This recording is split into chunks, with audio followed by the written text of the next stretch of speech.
एक सम्मोहन की जब बात करें तो सम्मोहन क्रियाएं जो है वो क्या है, और ये सुन करके हमारे नवयुवान व्यक्तित्व जो सुन रहे वो सोचेंगे कि अरे ये गुरुजी कुछ अलौकिक क्रिया बताने वाले। पति पत्नी के बीच में झगड़ा है तो सम्मोहन की क्रिया करने से वो पति पत्नी के बीच का जो झगड़ा है वो कम हो जाता है। श्री कृष्ण वंदे जगत गुरु। सभी भक्तों को प्रणाम। आपके हृदय में विराजमान प्रभु को भी मैं प्रणाम करता हूं। बात आती है भगवान कृष्ण की,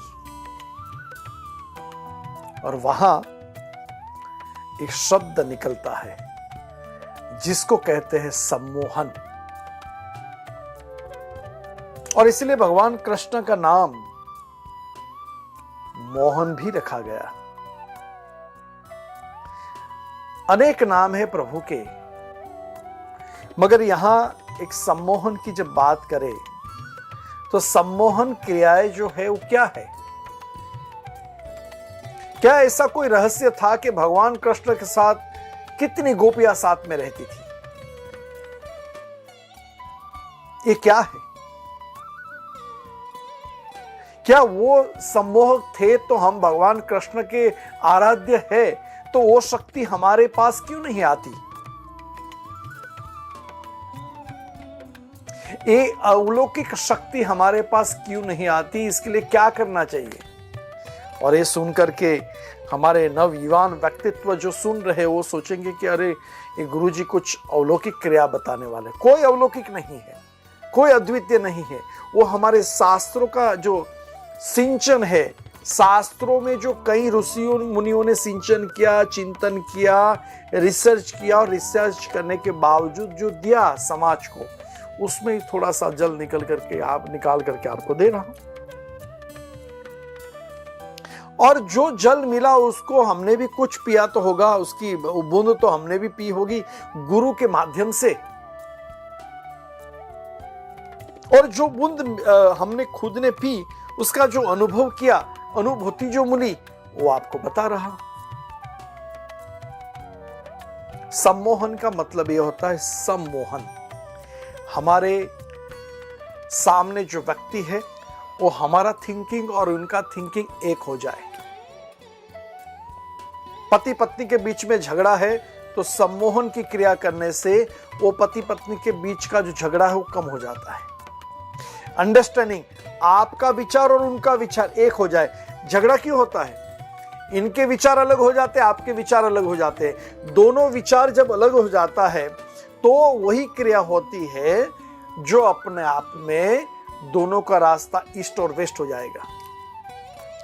एक कहता है कि मुझे मर्सिडीज में बैठना है, और दूसरा कहता है कि नहीं, मुझे तो रेंज रोवर में बैठना है।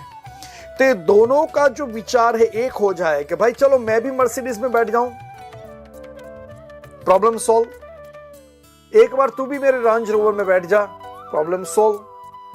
तो दो जो क्रियाएं हैं उस क्रिया को इक्वल करना, उसको कहते हैं सम्मोहन। और वही क्रिया भगवान कृष्ण ने की होगी जिसके माध्यम से उनके विचार अपने अनुयायियों को, गोपियों को मिला। और एक बात में कितनी गोपियां भगवान कृष्ण के पास रहती थी। यहां सम्मोहन का दूसरा अर्थ यही है कि स्वमोहन, हमारा शरीर अपने आप में एक सम्मोहिक बने। कई बार हम खुद अपना चेहरा कांच में देखते हैं ना, तो पसंद नहीं आता। अरे यार देखो, ये जो चेहरा है ना, वो पड़ोस का जो व्यक्ति है उसका चेहरा ठीक है, मुझे क्यों कैसा बनाए? तो वो खुद चले जाता है ब्यूटी पार्लर के पास। वो कहते हैं कि भाई मुझे कुछ अच्छा कोई अलग स्टाइल का हेयर बना दे या तो कुछ बना दे और मुझे लोग देखते रहे। मैं कहता हूं कि आप बाहर की ब्यूटी को बनाने के लिए कितने रुपये खर्च, कितना पाउंड, कितना डॉलर खर्चा करते हो आप? मगर कभी सोचा कि आपके शरीर में जो बैठा हुआ उस दिव्य शक्ति, उस आत्मा की ब्यूटी को बढ़ाने के लिए आपने क्या किया? कुछ नहीं किया। पूरा जीवन अपने आप में बाहरी की ब्यूटी बढ़ाने के लिए खर्चा कर दिया। आंतरिक की ब्यूटी बढ़ाने के लिए जो खर्चा करना है उसको कहते हैं सम्मोहन की क्रिया। और करके देखो, इस दिव्य साधना को करके देखो, आपका कार्य सफल हो जाएगा। जब भगवान कृष्ण सांदीपनी ऋषि के आश्रम में रहते थे तो उन्होंने कितनी कलाएं गुरु के चरणों में बैठकर के सीखी। 64 कला, 64 कलाएं भगवान कृष्ण ने सांदीपनी के आश्रम में अपने गुरु के चरणों में बैठकर के सीखी। और वहां अद्वितीय साधना, और वहां सांदीपनी प्रणीत एक भगवान कृष्ण का एक प्रयोग है, उसका एक अद्वितीय मंत्र है, मुझे याद आ गया क्योंकि उस मंत्रों को मैंने भी कई बार किया है। और जीवन में जब भी कुछ अच्छे कार्य के लिए मैं जाता हूं, आज भी उस मंत्र का मैं जाप करता हूं। ओम सुदर्शनाय विद्महे महाज्वलाय धीमहि तन्नः चक्र प्रचोदयात्। ये जो मंत्र है, उस मंत्र को जाप करने से अपने आप में भगवान कृष्ण की इस सम्मोहक शक्ति आपके चेहरे पे आ जाएगी। आप कहीं इंटरव्यू के लिए जाते हो, कभी व्यापार के लिए जाते हो, कभी आप प्रवचन के लिए जाते हो, कभी आप कहीं अच्छे कार्य के लिए जाते हो, तो भगवान कृष्ण की इस शक्ति को साथ में ले जाने के लिए आप इस मंत्र की कभी साधना कर लेना। और इस मंत्र की साधना के लिए योग्य गुरु के पास जाकर के उनसे इस मंत्र को प्राप्त करने से पहले एक भगवान कृष्ण की सांदीपनी प्रणीत सम्मोहन दीक्षा प्राप्त करना, और उससे अपने आप में स्व को सम्मोहित, इसका आप गहराई से समझोगे तो रोग मुक्त हो जाना। ससम्मोहन का मतलब यह होता है कि आपके शरीर में रोग दूर रहे। मानव जीवन मिला है तो रोग तो आएगा ही आएगा। कभी डायबिटीज, कभी ब्लड प्रेशर, कभी स्किन का कुछ प्रॉब्लम, को बाल गिरना, ये सब छोटी मोटी बातें तो होगी ही होगी, क्योंकि शरीर है। हजारों कार्य करते, हजारों थॉट्स से आप चलते हैं, मगर वहां इस सम्मोहन की जो क्रिया है, सम्मोहन की साधना है, आप अपने जीवन में करना, जिसके माध्यम से आपका जीवन संवार जाएगा। हम भगवान कृष्ण के कई भक्तों को देखते हैं, अच्छी तरह से भगवान को लाला कहते हैं। उस लाले को स्नान कराते हैं, चंदन लगाते हैं, अच्छे अच्छे कपड़े पहनाते हैं, कितना सम्मोहक स्वरूप बना देते हैं आप।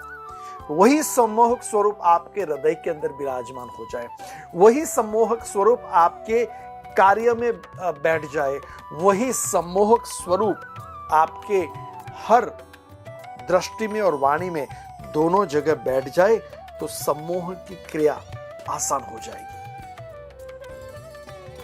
और एक ज्ञान जो है बहुत गुप्त ज्ञान है,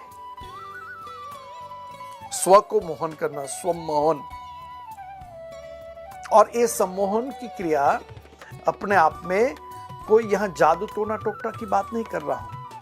मैं यहां ये बात कर रहा हूं कि जो आंतरिक रूपी शक्ति जो हमारे आत्मा में, आत्मा जो है, उसको एक मंत्र के माध्यम से उसकी चेतना को बाहर निकालने की क्रिया करनी है। जैसे कि एक पत्थर है, पत्थर के 2 टुकड़े कर दो, और 2 टुकड़े पत्थर को आप जब घिसोगे तो उसमें से अग्नि प्राप्त होगी। चाहे वो पत्थर काला हो, चाहे वो पत्थर सफेद हो, चाहे वो पत्थर कहीं का भी हो, उसको आप टकराओगे तो उसमें से अग्नि प्राप्त होगी। वैसे ही अगर अग्नि उस पत्थर में है तो हमारे अंदर भी उस अग्नि है। उस अग्नि को बाहर निकालने से, उस ज्योति को बाहर निकालने से, उस शक्ति को बाहर निकालने से एक स्वमोहन की शक्ति प्राप्त होगी, और उसको ही इस मंत्र की साधना के माध्यम से आप कर सकते हो। आप ये जो सम्मोहन साधना है, कहीं बेटी की शादी नहीं होती, कई लड़के अपने आप में सोचते हैं कि मेरे पास डिग्री है मगर मेरी कहीं अच्छी तरह से एक योग्य पत्नी नहीं मिल रही है। कई बार लोग सोचते हैं कि मेरे पास व्यापार बहुत अच्छा है मगर मैं जब भी किसी के साथ बोलता हूं तो मेरे धंधे में कोई अच्छी डील नहीं होती। कई बार ये भी होता है कि कई बार मैं सोचता हूं कि मैं कहीं 10 लोगों के बीच में जाऊं तो मेरा इतना सम्मान नहीं होता। तो उसके लिए इस सम्मोहन साधना, इसके लिए सम्मोहन दीक्षा, इसके लिए सम्मोहन प्रयोग आप अपने गुरु के पास सीख लें। इसकी ज्यादा जानकारी के लिए आप हमारे संस्था का संपर्क कर सकते हैं और हम उनका मार्गदर्शन कर सकते हैं। और ये साधना हजारों साल से चली हुई है। आप देखोगे, कभी संत को देखो, कभी गुरु को, आचार्य को देखना, उसके चेहरे में एक आभा मंडल होगा, उसकी आंख के अंदर एक ज्योति होगी, उसकी वाणी के अंदर एक शक्ति होगी। वो कुछ कहता है वो हो ही जाता है, वो कुछ कहते हैं तो आशीर्वाद बन जाता है। और वो अपने आप में समाज को कुछ मार्ग दिखाता है तो व्यक्ति अपने लक्ष्य के ऊपर पहुंच जाता है। यह है साधना का एक अलौकिक प्रयोग। जब राधा और कृष्ण एक प्रेम का प्रतीक है, जब राधा और कृष्ण एक सम्मोहन का प्रतीक है, जब भगवान कृष्ण, इसीलिए तो कहे गए भगवान कृष्ण को कृष्णम वंदे जगत गुरु, 16 कला पूर्ण, पूरे विश्व में एक अलौकिक देव है, अलौकिक एक अवतार हुआ जिनकी 16 कला पूर्ण है। ऐसे भगवान कृष्ण, और उस कृष्ण को मोहन, सम्मोहन, ऐसी अनेक साधना और विद्या अपने गुरु के चरणों में जाकर के सीखी। और मूल रहस्य, राधा के बिना श्याम आधा, तो शक्ति का प्रतीक राधा भी है, सम्मोहन शक्ति का प्रतीक राधा भी है। आप वृंदावन में जाओ तो जय श्री कृष्ण कम लोग कहेंगे, राधे राधे कहेंगे। मैं जब पहली बार गया तो वहां देखा कि बिहारी जी का मंदिर है मगर राधे राधे कहते हैं। तो फिर कई संतों के पास मैंने जाना कि गुरुजी राधा तो भगवान कृष्ण की शक्ति, इसीलिए हम राधे राधे कहते हैं। बहुत अच्छा लगा, एक शक्ति का एक स्वरूप और उसका इतना सम्मान कि राधे राधे कहने से भगवान कृष्ण की इस कृपा बनी रहती है। वहां सम्मोहन देखो, वहां आप जब जाओगे तो लोग बड़े मीठे मीठे बोलेंगे, मीठी वाणी होगी।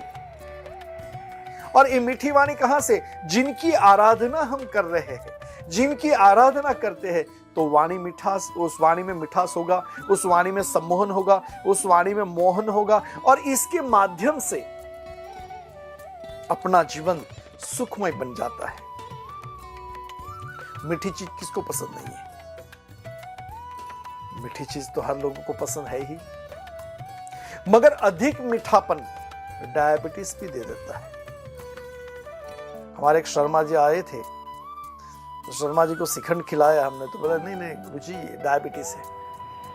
तो डायबिटीज जो है वो अधिक मीठा खाने से होता है, मगर इसीलिए व्यक्ति में भी अगर अधिक मीठापन है तो व्यक्ति धोखेबाज भी हो सकता है। मगर इस क्रिया से हम अपने आप में एक अलौकिक शक्ति हमारे पास आ जाए, एक अलौकिक शक्ति का एक अनुभूति और अनुभव हमारे पास आ जाए, तो क्या होगा? तो हम स्वयं एक प्रकाशमय, हम स्वयं एक प्रकाश के पुंज, हम स्वयं इस प्रकाश के एक प्रतीक बन जाएंगे और हमारा जीवन धीरे धीरे धीरे धीरे धीरे सूर्य जैसे आगे बढ़ेगा। राधा और कृष्ण प्रेम का प्रतीक है। उस प्रेम को साथ में निभाने के, देखो वहां कई बार आप चित्र भी देखा होगा कि भगवान कृष्ण राधा जी के पैर दबा रहे हैं। कभी आपने उस चित्र भी देखा होगा कि भगवान कृष्ण राधा जी के साथ संवाद कर रहे और राधा जी बिल्कुल शर्मा रही है। ये क्या है? ये है एक रिस्पेक्ट, ये है एक सम्मान, और यहां एक संकेत मिलता है आपको कि जीवन में पति को पत्नी का सम्मान करना चाहिए। यहां एक संकेत मिलता है कि पत्नी को पति की बात भी सुननी चाहिए। यहां एक संकेत मिलता है कि जीवन में मुस्कुराहट नहीं है, सम्मोहन नहीं है, मोहन नहीं है, तो जीवन अधूरा है। जैसे कि खाने में नमक नहीं तो खाना अधूरा है, खीर में शक्कर नहीं तो खीर अधूरी है, उस चंद्रमा में रोशनी नहीं तो चंद्रमा अधूरा है, सूर्य में शक्ति नहीं तो सूर्य अधूरा है, धरती में क्षमता नहीं तो धरती अधूरी है, फूल में सुगंध नहीं तो फूल अधूरा है, और मानव जीवन में सम्मोहन नहीं तो मानव जीवन अधूरा है। ये आप अवश्य भगवान कृष्ण की आराधना करते करते करते जीवन कृष्णमय, जीवन सम्मोहनमय बने, उसके लिए कई प्रकार के प्रयोग बताए गए। शास्त्रों में तो यह भी बताया कि रसलिंगम, जिनको ये साधना का ये अलौकिक प्रयोग नहीं आता है, तो अगली बार मैं बताऊंगा कि रसलिंगम का प्रयोग कैसे, रस की साधना कैसे, और जीवन को कैसे मधुर बनाया जाए। मैं यही चाहूंगा कि आप अपने जीवन के अंदर साधना करें, सफलता की ओर करें, सफलता की ओर बढ़े और जीवन धन्य बनाए। जय श्री कृष्ण, जय गुरुदेव, अस्तु।